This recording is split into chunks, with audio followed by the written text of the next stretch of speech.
जय श्री कृष्णा। आसो लव ज्ञान यूट्यूब चैनल में आप सभी का स्वागत है।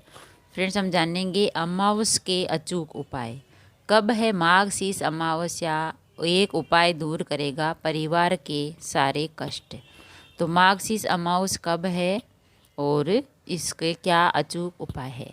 तो माघ शीस अमावस है वो कृष्ण पक्ष की अमावस की तिथि होती है, वो बहुत ही खास होती है। तो माघ शीस अमावस के दिन आप कई पूजा उपासना देखा होगा आपने, मंदिरों में पूजा होती है, दान पुण्य किया जाता है। और अगर हम माघ शीस अमावस्या का दिन पूजा उपासना करते हैं तो हमें कई गुना फल की प्राप्ति होती है, पुण्य मिलता है।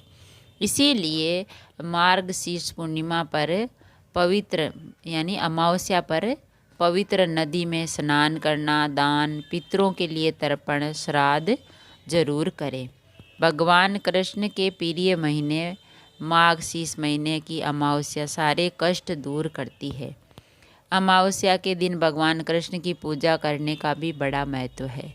तो मार्गशीर्ष अमावस्या कब है और परिवार के कष्ट दूर करने के लिए इस दिन कौन से काम जरूरी करें?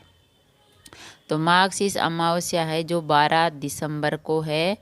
तो ये सुबह इसका जो मुहूर्त है वो 6:24 से शुरू होगा और 13 दिसंबर को सुबह 5:01 पर समाप्त हो जाएगा। तो मार्गशीर्ष अमावस्या वो 12 दिसंबर को मनाई जाएगी और इसी दिन है जो पिंडदान है, स्नान दान है, पूजा है, वो भी काम होते हैं। पितृ है अमावस्या तिथि के देवता। अमावस्या तिथि पितरों की होती है। अमावस्या तिथि के देवता पितरों को माना जाता है। इस दिन पितरों के निमित्त उपाय करना, श्राद्ध तर्पण करना बहुत लाभ होता है।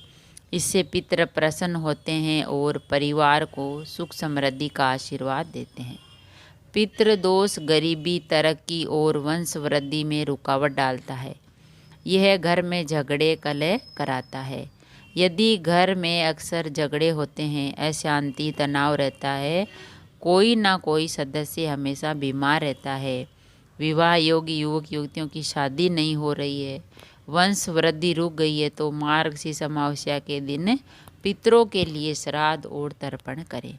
इससे आपके जीवन में कोई कष्ट नहीं आएगा, सारे कष्ट दूर हो जाएंगे। तो फ्रेंड, जिसके भी जीवन में ये कष्ट आते हैं तो वे पितृ दोष की वजह से ही आते हैं। इसीलिए पितृ दोष को दूर करने के लिए हमें अमावस के दिन पिंडदान है, दान पुण्य है और ये कार्य जरूर करने चाहिए। और ब्राह्मणों को भोजन कराएं। अमावस्या के दिन पितरों की तृप्ति के लिए ब्राह्मण को विधि पूर्वक भोजन कराएं। गरीब ज़रूरतमंदों को दान दें। गाय कुत्ते को भी भोजन कराएं। ऐसा करने से पितर सदैव प्रसन्न रहते हैं और कामों में कभी अड़चने नहीं आती है। साथ ही अमावस्या की शाम को पीपल के पेड़ के नीचे सरसों के तेल का दीपक जलाने से पितृदोष होता है दूर। तो फ्रेंड्स, अगर आप पितृदोष से युक्त हैं, पितृदोष है, तो आप जो मार्गशीर्ष अमावस्या की पूर्णिमा अमावस्या है, तो उस दिन अगर आप पिंडदान करते हैं और गाय कुत्ते को भोजन कराते हैं, ब्राह्मणों को भोजन कराते हैं, तो आपके सारे जो कष्ट है वो दूर हो जाते हैं। अमावस और पूर्णिमा ऐसी तिथियां है 11 है। इस दिन हमें दान पुण्य जरूर करना चाहिए। श्रद्धा शक्ति अनुसार हमें दान जरूर करना चाहिए। पूर्णिमा को करते हैं तो देवताओं का आशीर्वाद मिलता है, अमावस को करते हैं तो हमें पितरों का आशीर्वाद मिलता है। और जो चीज़ें हम दान करते हैं पुण्य, वो पितरों को मिलती है। इसलिए पितर शांत होते हैं और पितृ दोष दूर होता है और पितर हमें आशीर्वाद देते हैं। क्योंकि किसी न किसी रूप में अगर हम दान करते हैं तो वो पितरों को ज़रूर मिलता है। गरीबों को भोजन कराएंगे तो वो उनको मिलेगा। किसी भी ज़रूरतमंद की हम सहायता करेंगे, मदद करेंगे तो भी उन्हें ही मिलता है। तो अगर अमावस्या के दिन आप ये कार्य करते हैं तो आपको बहुत ही पुण्य मिलता है। तो पितरों की तृप्ति के लिए ब्राह्मणों को भोजन कराना, वो गरीब ज़रूरतमंदों को दान देना, गाय कुत्ते को भोजन कराना, और ऐसा करने से पितर सदैव प्रसन्न रहते हैं।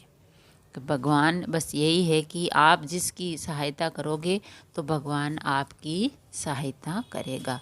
तो पितर है वो भगवान का ही रूप होते हैं, क्योंकि मरने के बाद में जो उनकी आत्माएं हैं, अगर हम ये काम करेंगे तो उनको तृप्ति मिलेगी और वह हमें आशीर्वाद देंगे। तो पितृ दोष दूर करने के लिए और ये उपाय करने से परिवार के कई बड़े कष्ट दूर हो जाते हैं। तो मार्गशीर्ष अमावस्या वो 12 दिसंबर को है, दिन है मंगलवार। तो अगर आप उस दिन ये काम करते हैं तो आपको पितृदोष से मुक्ति मिलेगी और पितरों का आशीर्वाद मिलेगा। अगर वीडियो अच्छा लगा तो लाइक और शेयर ज़रूर करें। ऐसे ही और वीडियो देखने के लिए, सुनने के लिए, जानने के लिए चैनल को सब्सक्राइब करें। थैंक यू, धन्यवाद।